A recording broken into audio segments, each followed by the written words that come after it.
Praise the Lord. प्रभु यीशु मसीह के जीवन नाम में आपको मेरा जय मसीह की। मैं आशा करता हूँ आप ठीक हैं।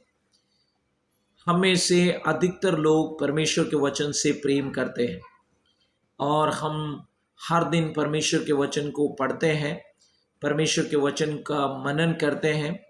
लेकिन हम में से कई लोग ऐसे भी हैं जो परमेश्वर के वचन को पढ़ना चाहते हैं और पढ़ते हैं, और कई बार हमें कई चीज़ें समझ में नहीं आती, और कई बार हमारे पास वो संसाधन नहीं होते हैं जो हमें मदद कर सके परमेश्वर के वचन को सीखने के लिए।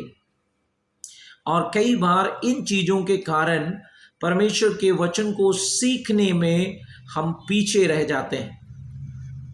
ये एक प्रयास है जिसके द्वारा आपको परमेश्वर के वचन के और गहराई में और व्यवस्थित और अनुशासित तरीके से परमेश्वर के वचन को कैसे हम पढ़ सकते हैं, कैसे हम उसके परमेश्वर के वचन को जब पढ़ने के समय कैसे हम परमेश्वर की आवाज़ सुन सकते हैं, और कैसे परमेश्वर का वचन जो आज से हजारों साल पहले लिखा गया, आप और मैं आज भी प्रभु की आवाज़ ताज़ा हम सुन सकते हैं इस प्रभु के पवित्र वाणी के द्वारा और वचन के द्वारा।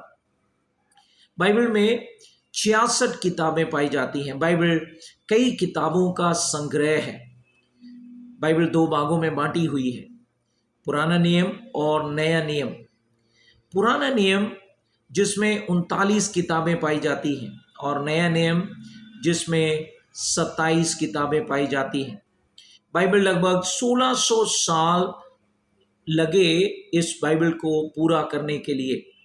लगभग 40 अलग अलग लेखकों ने बाइबल को लिखा, जिसमें राजा थे, जिसमें चरवाहे और कवि, मछुआरे, वैद्य यानी डॉक्टर, और अलग अलग जो व्यवसाय का काम करने वाले जो लोग थे जिन्हें परमेश्वर ने इस्तेमाल किया, और वे पवित्र आत्मा की अगुवाई में उन्होंने इस पवित्र शास्त्र को उन्होंने लिखा।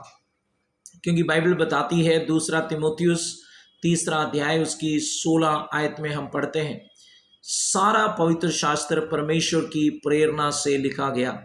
पवित्र आत्मा की अगुवाई में ये लगभग 40 जो लेखक जब पवित्र आत्मा की अगुवाई में वो पवित्र आत्मा की अगुवाई में पवित्र आत्मा की प्रेरणा में होकर उन्होंने इस वचन को लिखा, और ये वचन परमेश्वर का है। ये कभी ना बदलने वाला परमेश्वर का वचन। यद्यपि ये 40 लोग अलग अलग पृष्ठभूमि, अलग अलग परिवारों से संबंध रखने वाले, अलग अलग सामाजिक स्तर में ये लोग रहने वाले लोग, लेकिन परमेश्वर ने उन सबको इस्तेमाल किया, और वो सबका विषय परमेश्वर की योजना इस मानव जाति के प्रति, उद्धार की परमेश्वर की योजना, और कैसे परमेश्वर मनुष्य से प्रेम करता है, जो पाप में गिरे हुए मनुष्य को कैसे परमेश्वर बचाना चाहता है।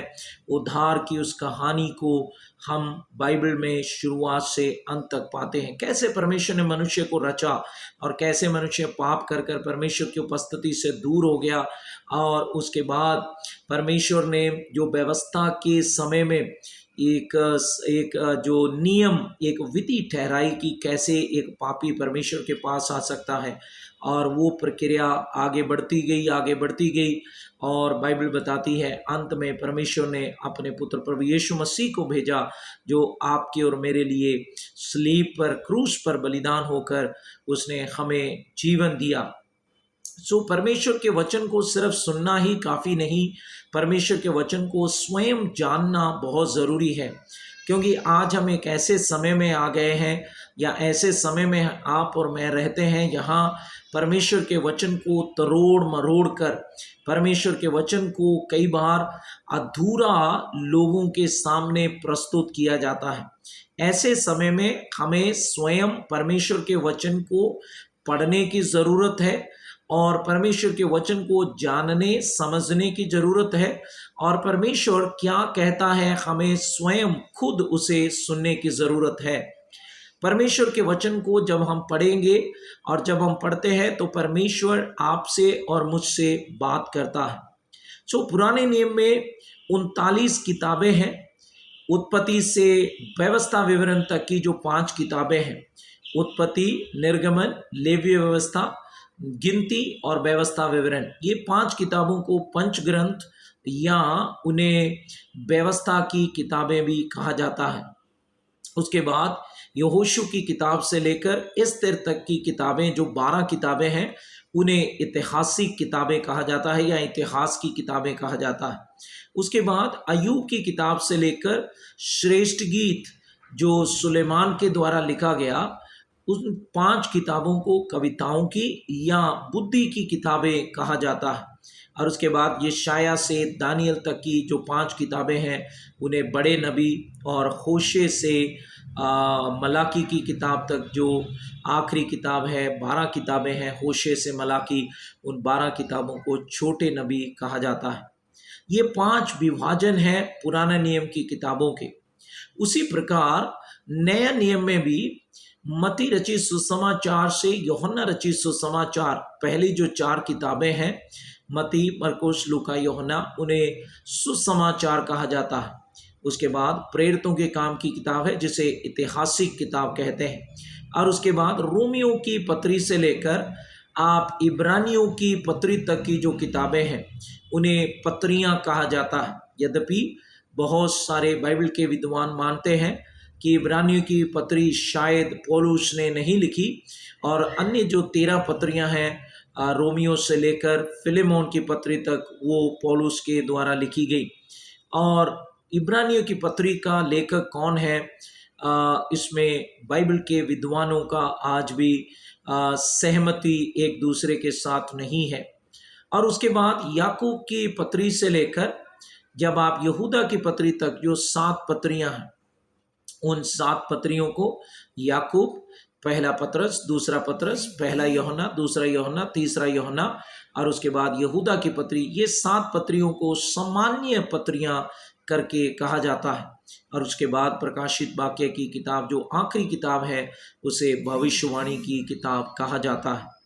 सो बाइबल में नया नियम में भी हम जब पढ़ते हैं तो उसमें भी हम 5 प्रकार की जो उन किताबों के विभाजन को देखते हैं। सुसमाचार, इतिहास की किताबें, पौलुस की पत्रियां, सामान्य पत्रियां, और उसके बाद प्रकाशित वाक्य की किताब जो भविष्यवाणी की किताब है। वचन बताता है प्रकाशित वाक्य पहला अध्याय उसकी 3 आयत में, धन्य है वो जो परमेश्वर के वचन को पढ़ता है, धन्य है वो जो परमेश्वर के वचन को सुनता है, धन्य है वो जो परमेश्वर के वचन में लिखी हुई बातों पर चलता है, मानता है। हम इस अध्ययन में हर एक बाइबल की किताब का अध्ययन नहीं कर पाएंगे क्योंकि समय की सीमा, और इस पूरी बाइबल को इस प्रकार ऑनलाइन अध्ययन करवाना, उसमें बहुत सारे समय और बहुत मेहनत और कठिन परिश्रम की ज़रूरत है। लेकिन समय को ध्यान में रखते हुए बाइबल में एक महत्वपूर्ण किताब जिसे हम इस श्रृंखला में आने वाले कुछ सप्ताहों में सीखेंगे, उसे इब्रानियों की पत्री के नाम से जाना जाता है। जो नया नियम में रोमियो की पत्री से जब आप पढ़ते हैं तो इब्रानियों की पत्री तक 14 पत्रियां हैं। जैसे मैंने कहा, बहुत सारे बाइबल के विद्वान मानते हैं कि शायद पौलुस इस किताब का लेखक नहीं है। कुछ लोगों का मानना है कि अपोलोस ने इस पत्री को लिखा होगा। कुछ लोगों का मानना है कि बरनबास ने इस पत्री को लिखा होगा। कुछ लोगों का मानना है कि नहीं, किसी और ने इस पत्री को लिखा होगा। कुछ लोग यहाँ तक कि अपोलोस, बरनबास, इक्योला और कई लोगों का नाम लोग जो बाइबल के विद्वान हैं वो प्रस्तावित करते हैं, रखते हैं। लेकिन जो ओरिजिन एक परमेश्वर का दास था, चर्च फादर था, उसने कहा कि इब्रानियों की पत्री का लेखक कौन है कोई नहीं जानता, केवल परमेश्वर जानता है। इब्रानियों की पत्री किसने लिखी यह महत्वपूर्ण नहीं है, लेकिन ये महत्वपूर्ण है कि इस पत्री का विषय क्या है। इब्रानियों की पत्री का विषय यह है, मसीह हमारा महायाजक है। The high priestly ministry of Jesus. Yeshu Masih नया नियम में केवल एक पत्री है, जो एक ही किताब है जो यीशु मसीह को हमारे महायाजक के रूप में प्रस्तुत करती है, और वो इब्रानियों की पत्री है। आज इस किताब के अध्ययन की शुरुआत में मैं आपके साथ इस किताब के एक एक जिस सर्वेक्षण के रूप में एक मोटे मोटे तौर पर इस किताब के क्या पाया जाता है, मैं आपके साथ साझी करना चाहूँगा। पहले अध्याय में जो लेखक, इस इब्रानियों की पत्री को लिखने वाला लेखक है, वो इब्रानी यहूदी मसीहों को लिखता है। वे यहूदी लोग जो अब मसीह यीशु में आ गए हैं, वे लोग जिन्होंने यीशु मसीह को स्वीकार कर कर वो मसीह बनकर, प्रभु यीशु मसीह के अनुयायी चेले बनकर उसके पीछे अपना जीवन बिता रहे हैं। इब्रानियों की पत्री का लेखक उन्हें लिखता है कि यीशु मसीह कौन है। अगर हमें यीशु मसीह को जानना है, यीशु मसीह कौन है, यीशु मसीह की महानता, यीशु मसीह की श्रेष्ठता, यीशु मसीह सर्वोपरि है, यीशु मसीह सर्वोच्च है, यीशु मसीह सर्वश्रेष्ठ है, तो आपको और मुझे सुसमाचारों के साथ साथ इब्रानियों की पत्री को हमें पढ़ने की ज़रूरत है। क्योंकि इब्रानियों की पत्री हमें ये सिखाती है कि यीशु मसीह वास्तव में कौन है, और यीशु मसीह के द्वारा जो पिता परमेश्वर का प्रकाशन है वो किस प्रकार यीशु मसीह में पूर्णता से हमें मिला है। यीशु मसीह में पहले अध्याय में हम देखते हैं, जो इब्रानियों की पत्री का लेखक है वो शुरू करता है कि यीशु मसीह नबियों से श्रेष्ठ है। दूसरे उसके पहले अध्याय के 1-3 आयत से लेकर जब आप पढ़ेंगे तो वहाँ पर वो लिखता है यीशु मसीह वास्तव में कौन है, उसकी 7 यीशु मसीह की 7 श्रेष्ठता की बातों को वो बताता है। उसके बाद वो चर्चा करता है कि यीशु मसीह स्वर्गदूतों से भी श्रेष्ठ है। दूसरे अध्याय में भी वो चर्चा करता है लेखक कि यीशु मसीह स्वर्गदूतों से भी श्रेष्ठ है। तीसरे अध्याय में वो चर्चा करता है यीशु मसीह मूसा से भी श्रेष्ठ है। चौथे अध्याय में वो चर्चा करता है यीशु मसीह हमारा वो यहोशू है जो हमें उस सब्त की रेस्ट में, उस विश्राम में हमें लेकर चलता है। पांचवें अध्याय में यीशु मसीह जो पुराने नियम की याजकीय सेवकाई है उससे भी बड़ा है। छठवें अध्याय में जो यहूदी मसीह क्रिश्चियन है उनके पराजय के बारे में, आत्मिक उनके जो बैकस्लाइडिंग के बारे में, उनके अपरिपक्वता के बारे में हम पढ़ते हैं। 7वें अध्याय में यीशु मसीह की सेवकाई मलकीसदेक की सेवकाई के उस सेवा के अनुसार है। 8वें अध्याय में यीशु मसीह में जो नई वाचा है वो पुरानी वाचा से उत्तम है। 9वें अध्याय में यीशु मसीह के द्वारा जो पवित्र जो सेंचुरी है, जो पवित्र स्थान है, वो भी पवित्र स्थान, स्वर्गीय पवित्र स्थान है। वो तुलना करता है जो मिलाप वाले तंबू से और स्वर्गीय पवित्र स्थान से।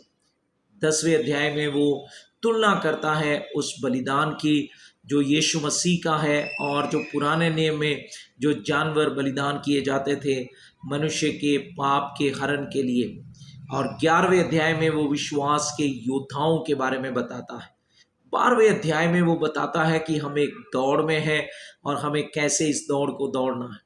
और 13वें अध्याय में वो पारिवारिक और सामाजिक कुछ सुझावों के साथ उस पत्री को ख़त्म करता है, ये कहते हुए उसके 13 की 8 आयत में कि यीशु मसीह कल, आज और युगान युग एक सा है।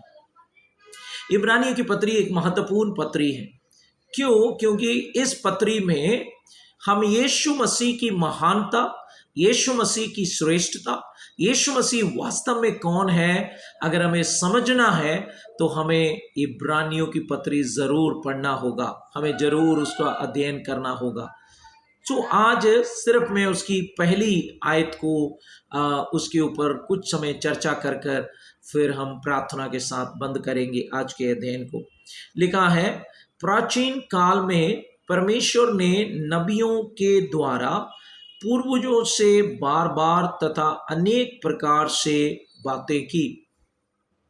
जब आप इब्रानी की पत्री शुरू से पढ़ते हैं तो इसमें लिखा है कि जो प्राचीन काल में परमेश्वर ने नबियों के द्वारा हमारे पूर्वजों से बार बार और अनेक प्रकार से उसने बातें की। At different times in various ways, अंग्रेजी भाषा में लिखा है at different times in various ways, अलग अलग समय पर अलग अलग तरीके से परमेश्वर ने हमारे बाप दादों से बातें की। जब आप बाइबल में पौलुस की पत्रियों को पढ़ते हैं, पौलुस अपनी हर पत्री की शुरुआत वो अपनी बुलाहट के साथ शुरू करता है। वो कहता है, मैं पौलुस परमेश्वर की इच्छा के अनुसार मसीह यीशु का दास होने के लिए बुलाया गया, उसका सेवक होने के लिए, उसका प्रेरित होने के लिए मैं बुलाया गया। लेकिन इस पत्री में हम देखते हैं लेखक वो अपना परिचय नहीं देता है, वो अपने बारे में कुछ भी कहना पसंद नहीं करता। वो जानबूझकर अपनी पहचान को छुपाकर वो परमेश्वर को आगे रखकर परमेश्वर से शुरू करता है। अगर आप अंग्रेजी भाषा में इस आयत को पढ़ें तो लिखा है, in the past God spoke to our forefathers.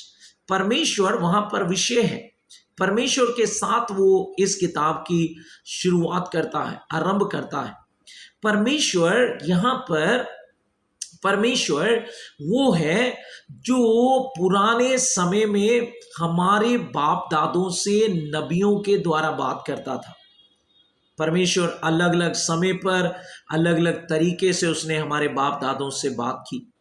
सो पहली बात जो परमेश्वर के बारे में यहाँ पर हम देखते हैं, बाइबल का परमेश्वर वो बोलता है, बाइबल का परमेश्वर बात करता है। किससे? मनुष्य से बात करना चाहता है वो, और उसने नबियों का इस्तेमाल किया, प्रॉफिट्स। उसने नबियों के द्वारा अलग अलग समय पर अलग अलग तरीके से नबियों पर अपने वचन को प्रकट किया। नबी कौन है? नबी वे थे जो परमेश्वर की आवाज को सुनकर मनुष्य तक पहुंचाते थे। इन नबियों ने परमेश्वर की आवाज को सुना और उन्होंने मनुष्य तक पहुंचाया। परमेश्वर की आवाज सुनने वाले ये नबी, ये मनुष्य के पास परमेश्वर का संदेश लेकर आने वाले ये नबी, ये परमेश्वर का माध्यम था। यानी प्राचीन काल से ही परमेश्वर बात करते आया है। परमेश्वर कौन है? परमेश्वर बात करने वाला परमेश्वर है, आपसे और मुझसे बात करने वाला। वो मनुष्य से बात करने वाला परमेश्वर है। वो आपसे बात करना चाहता है, वो मुझसे बात करना चाहता है। और उसने पुराने नियम में नबियों का उसने इस्तेमाल किया। आप जानते हैं पुराने नियम में 3 महत्वपूर्ण ऐसे जो ऑफिस थे जिनके ऊपर परमेश्वर का अभिषेक था। पहला, याजक को अभिषेक किया जाता था। याजक कौन था? जो परमेश्वर और लोगों के बीच में प्रतिनिधि होने वाला। दूसरा कौन था? वो था एक नबी, यानी एक प्रॉफिट, जो परमेश्वर के संदेश को लोगों तक पहुंचाने वाला। और तीसरा था राजा, जिसे परमेश्वर अभिषेक करता था ताकि वो परमेश्वर का प्रतिनिधि होकर लोगों की अगुवाई करे, लोगों पर शासन करे, परमेश्वर का प्रतिनिधि होकर। ये तीनों ऑफिस पुराने नियम में अभिषेक किए हुए ऑफिस थे। और उनमें से एक महत्वपूर्ण जो ऑफिस था वो भविष्यवक्ताओं का ऑफिस था। याजक के उस सेवकाई के साथ साथ राजा के उस प्रतिनिधि उस सेवकाई के काम के साथ साथ भविष्यवाणी की जो सेवकाई थी वो भी एक महत्वपूर्ण सेवकाई थी। परमेश्वर बात करने वाला परमेश्वर है। उसने पुराने नियम में बातें की। और यहाँ पर वचन क्या कहता है? परमेश्वर ने प्राचीन काल से हमारे बाप दादों से बात की, और जिसे हम पुराने नियम में पढ़ते हैं। जब आप व्यवस्था विवरण उसका 29 अध्याय 29 आयता पढ़ते हैं, मूसा इसराइलियों से कहता है, परमेश्वर का वचन वहाँ हम पढ़ते हैं, गुप्त बातें परमेश्वर की है, लेकिन जो उसने प्रकट किया है वो हमारे लिए है और हमारे बच्चों के लिए है। दो प्रकार का प्रकाशन है, एक जो खास प्रकाशन जो परमेश्वर के वचन से हम देखते हैं, दूसरा है सामान्य प्रकाशन जिसे जनरल रेवलेशन कहा जाता है, जो प्रकृति में है।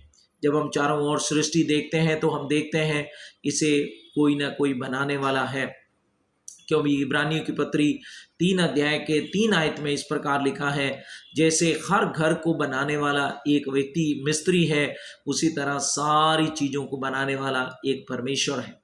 सब कुछ परमेश्वर के द्वारा बनाया गया, और वो सृष्टि करता, सारे ब्रह्मांड को रचने वाला, सारी सृष्टि को रचने वाला परमेश्वर वो मनुष्य से बात करना चाहता है। वो मनुष्य से बात करता है।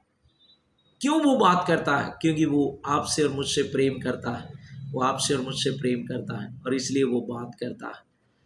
सो आज परमेश्वर के वचन से, इब्रानी की पत्री से मैं आपको सिर्फ एक उसकी पृष्ठभूमि के साथ ही आज के इस कक्षा को समाप्त करना चाहूँगा।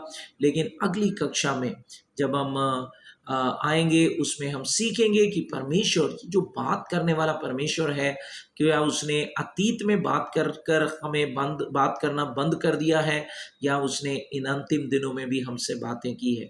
तो वचन क्या कहता है वो हम आने वाले कक्षा में हम सीखेंगे कि परमेश्वर ने बातें करना बंद नहीं किया है, परमेश्वर बदला नहीं है, क्योंकि भजन संहिता 102 में लिखा है वो कभी नहीं बदलता, वो कभी नहीं बदलता, परमेश्वर कभी नहीं बदलता। उसके 102 अध्याय का आखिरी आयतें जब आप पढ़ेंगे भजन संहिता की तो आप पाएंगे परमेश्वर कभी नहीं बदलता, वो एक सा है। उसने बातें की, वो बातें करता है और बातें करता रहेगा। भक्सिंग एक परमेश्वर का दास था। हेब्रोन करके आंध्रा में एक जगह है हैदराबाद के पास, वहाँ उन्होंने सेवकाई आरंभ की। उसने परमेश्वर के दास ने बाइबल जब पढ़ना शुरू किया तो उसने एक वाक्य पाया, परमेश्वर बात करने वाला परमेश्वर है। और उसने पाया कि बाइबल में पहले 5 किताबों में 535 बार उसने देखा कि ये जो शब्द पाया गया है, परमेश्वर ने कहा, परमेश्वर ने कहा, परमेश्वर ने कहा। और उसने कहा अगर परमेश्वर बात करने वाला है तो हमें सुनना चाहिए। परमेश्वर बात करता है, वो आज भी बात करता है, परिवारों से, व्यक्तियों से वो बात करता है। और ये इब्रानी की पत्री परमेश्वर ने इन अंतिम दिनों में, उसने नबियों के द्वारा बात की, माध्यम के द्वारा बात की, लेकिन इन अंतिम दिनों में उसने एक उत्तम माध्यम के द्वारा हमसे बात की है। और वो उत्तम माध्यम कौन है और उस उत्तम माध्यम के द्वारा क्या उसने हमारे लिए किया है, ये हम अगली कक्षा में सीखेंगे। प्रभु आपको बहुत बहुत ज़्यादा आशीष दे। आमीन।